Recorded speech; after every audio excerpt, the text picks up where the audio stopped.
picked up a 30-inch service card at Harbor Freight yesterday, made by U.S. General. Used my Inside Track Club card, got 20% off, which was very nice. That's a $99 card, so I got, I think it was $99.99, so I got $20 off, so that's good. So I thought I'd make a little video of putting it together. See, it came pretty well packaged. Styrofoam, here are the instructions. Maybe make the break the cardinal rule and actually look at these first, make sure we don't build it upside down or something. Seems like there's not too many pieces.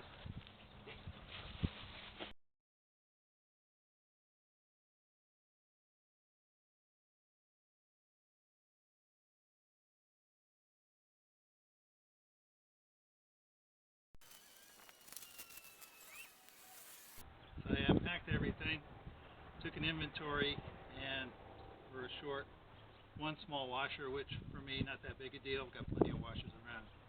But everything else, the quantities are exact, and I always appreciate it if they throw a couple of smaller bits in, you know, a couple extra washers, a couple of the smaller nuts.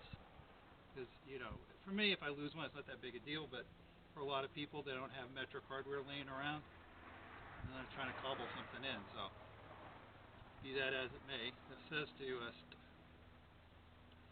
start the assembly by assembling the lower shelf, which has the casters. They're all swivel casters, but two have locking mechanisms and two do not. So we'll go ahead and get that started. Place the drawer upside down on top of my workbench. Put them all in place. I left one left to do.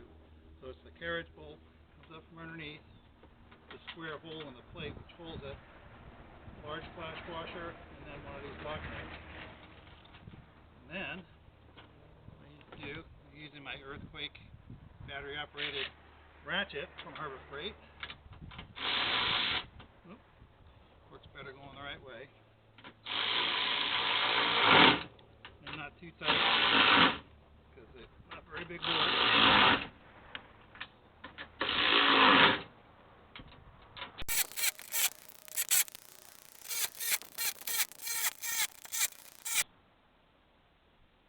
And we're ready for the next step.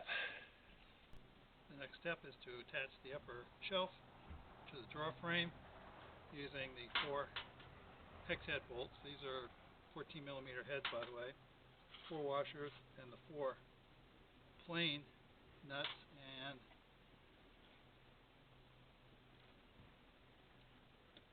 the lock washers, not flat washers. So this is not going to be easy for you to see, but I'm placing these. I've already set the drawer on top, and the drawer has a front, because it says U.S. General here, and this is where the drawer opens. I've lined this up over the holes below, so we could just drop these through.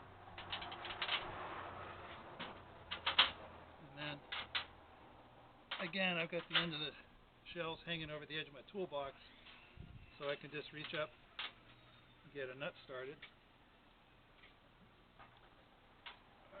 A bit of a reach, but it's not bad.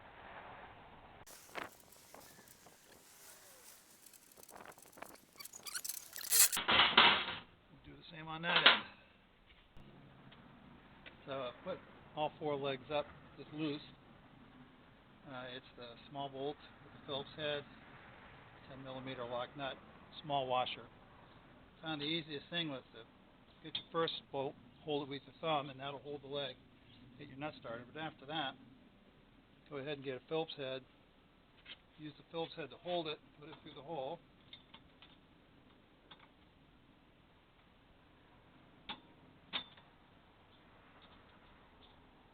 Washer, and it's just easier to turn the Phillips head than it is to try to do the nut. So you should not tighten these down right now because we haven't put these ones in yet. So we'll get back to that in a minute. I found that the easiest way to assemble the top was to lay this down, put this in. This is all bolted loose on the top, and you'll also note these are the short screws. I only did the faces, that these are going to get longer screws with the handles, but you need to tighten these down now, otherwise you won't be able to get at them because of the handles.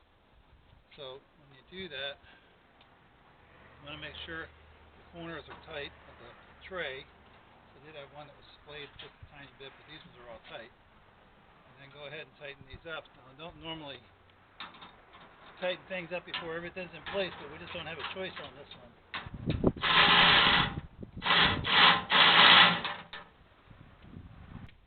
So put the handles in place. They're a bit of a tight squeeze. I have to get a screwdriver in here to get clearance off of these bolts, which we have to tighten because these are blind now. These longer bolts are the ones that go through the sides, 4 of them. Go through like that. There we go. Don't forget to get all your bolts started before you tighten any of them down.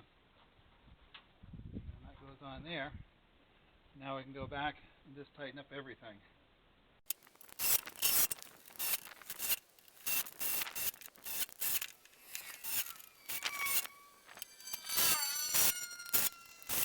And there you have it, assembled. It also came with a tray liner and a drawer liner. This drawer has a little like bump so it doesn't slide open when you're just pushing it around. This is the drawer liner. 2 keys and a lock. Rolls really pretty nicely. I think that's really going to be handy. Nice sturdy handles on the end. It's supposed to hold 350 pounds, so I don't see any reason why it wouldn't. And just for those who are interested, my workbench today is the Yukon 46-inch mobile workbench, which I reviewed just about a year ago. And as you can see by the top, all the marks, I've used it extensively. I've been very happy with it. Not any problems. The drawers are still sliding open nicely. There's actually a lot of storage in this thing.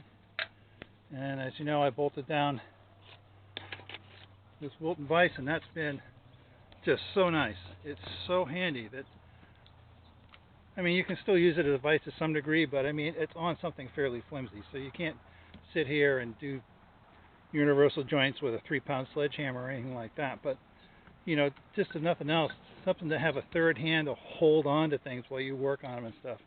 It's been really great. And of course the magnetic side trays have been quite handy. A couple of those on. Matter of fact, I bought one for this.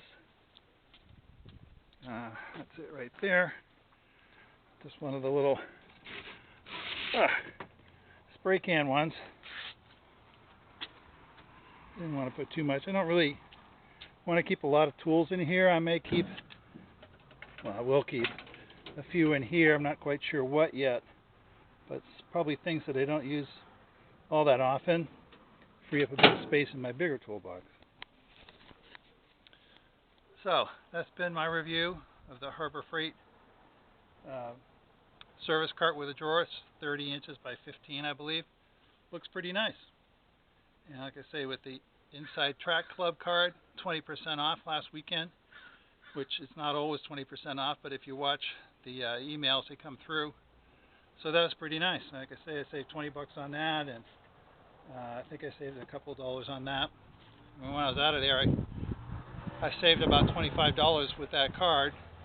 It's not bad. I have seen the Inside Track Club for years and never bothered because, you know, I don't buy all that many tools.